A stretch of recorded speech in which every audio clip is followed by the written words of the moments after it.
Hello everyone, क्या हाल चाल। Welcome to my channel.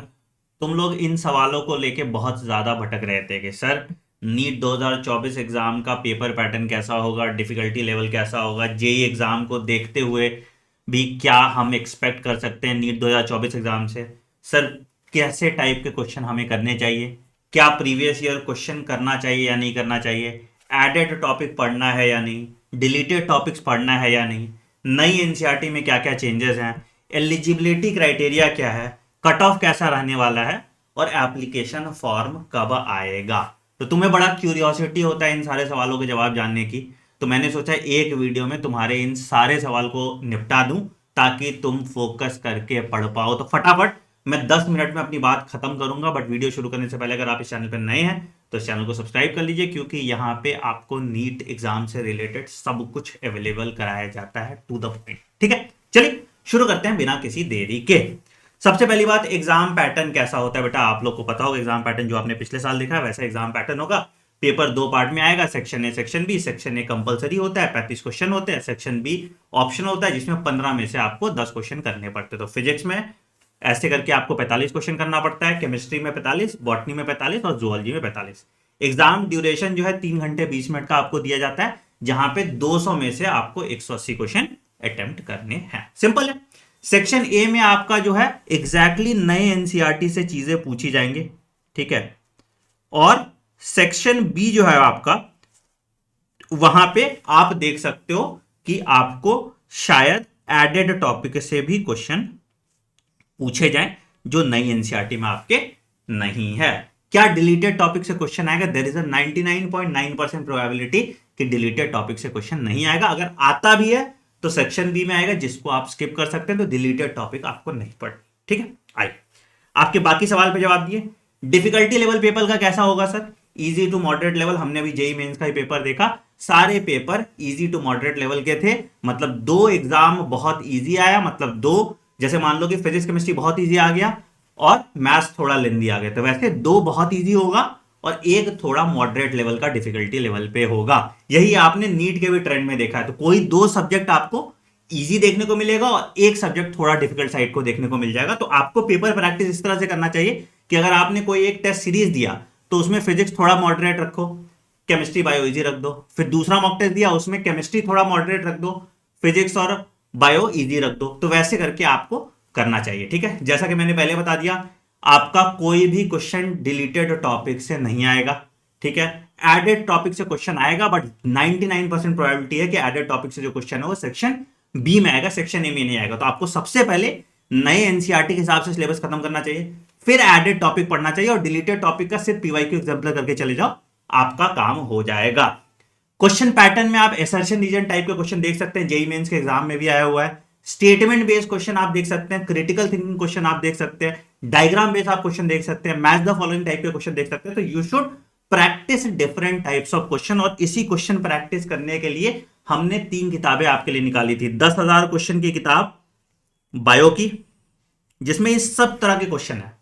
5,000 question की किताब फिजिक्स की और 5,000 क्वेश्चन की किताब केमिस्ट्री की। और ये तीनों किताब आपको with video solution, with text solution app में प्रैक्टिस करके fundabox.in पे जाएंगे तो आपको 1299 पे मिल जाएगा। तो आप ये दोनों तीनों किताब परचेज कर लीजिए और अपनी क्वेश्चन प्रैक्टिस को स्ट्रेंथन कीजिए। ये 20,000 क्वेश्चन अगर आप कर लेंगे, इसमें 10 फुल मॉक टेस्ट भी है, topic wise question, chapter wise question, PYQ, exemplar, assertion reason, statement based, सब क्वेश्चन यहां पे है। तो अगेन इस बुक को आप सॉल्व कीजिए पूरा, आपके नंबर 200 प्लस इंक्रीज हो जाएंगे। जितने भी मार्क्स आ रहे हैं उससे 200 नंबर आपका बढ़ जाएगा। ठीक है, आगे बात करते हैं नई एनसीईआरटी में सर क्या क्या चेंजेस हुए हैं। तो बहुत सारी दुनिया भर के वीडियोस तुमने देखे होंगे, जिसमें कि जो चेंजेस वो लोग बता रहे हैं वो 2022 में भी हो गया था। ये नहीं है कि ये नया चेंज है। ठीक है, नया चेंज बस इतना ही है कि स्ट्रैटेजीज ऑफ फूड प्रोडक्शन जो चैप्टर था आपका, तो उसमें ग्रीन रिवॉल्यूशन वाला एक पेज था ना,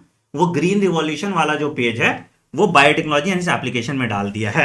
एडेड टॉपिक पे मैंने एक वीडियो पूरा बना दिया है, 8 घंटे का वीडियो है पूरे बायोलॉजी का, जिसमें मैंने पूरा एडेड टॉपिक आपका करा दिया, तो आप वहां से कर सकते हैं। तो बायोटेक्नोलॉजी एंड एप्लीकेशन में जो स्ट्रैटेजी ऑफ फूड प्रोडक्शन का ग्रीन रिवॉल्यूशन वाला पार्ट था, सोमैटिक हाइब्रिडेशन, वो एक पेज ऐड हुआ है, दैट इज इट। ठीक है, बहुत कुछ इंपॉर्टेंट नहीं है।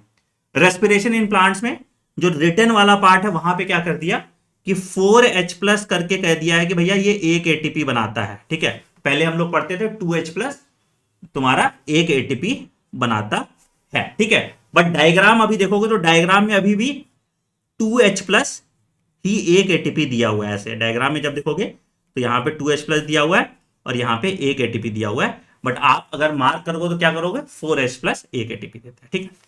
न्यू प्लांट फैमिलीज ऐड हुआ है, आपको पता है। आपको ओल्ड प्लांट फैमिलीज भी नहीं छोड़ना है बेटा, आपको फेबेसे, सोलानेसे, लिलिएसे भी पढ़ के जाना है। तो आपको सब plant family old plus new plant family आपको करके जाना चाहिए बेटा। मेरा ये मानना है कि there is a very high probability कि प्लांट फैमिली से अगर क्वेश्चन आता है तो ओल्ड फैमिली से ज्यादा आएगा, जो अभी न्यू एडेड हुआ है उससे कम चांसेस आने के। Trust my instinct on that, इसलिए ओल्ड और न्यू दोनों करके जाना, ठीक है।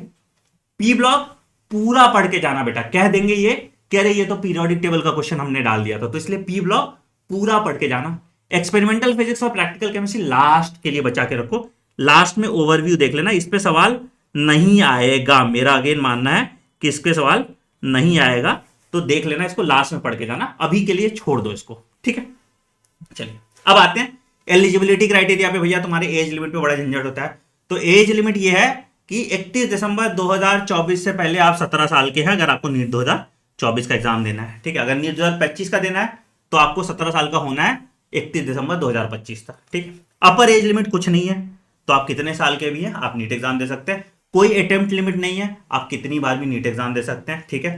पीसीबी में आपको 50% एग्रीगेट चाहिए, फिजिक्स केमिस्ट्री बायो मिला के, किसको, जो जनरल कैटेगरी का है, ओबीसी, ईडब्ल्यूएस और ये तुम्हारा एससी एसटी पीडब्ल्यूडी को 40% एग्रीगेट चाहिए, ठीक है। एडिशनल सब्जेक्ट अगर आपका बायोलॉजी है तो भी चल जाएगा, अभी नोटिफिकेशन आया था आपको पता है, ठीक है। आप चाहे एनआईओएस से किया आपने तो भी आप नीट एग्जाम दे सकते हो, चाहे आप प्राइवेट कैंडिडेट हैं तो भी आप नीट एग्जाम दे सकते हो।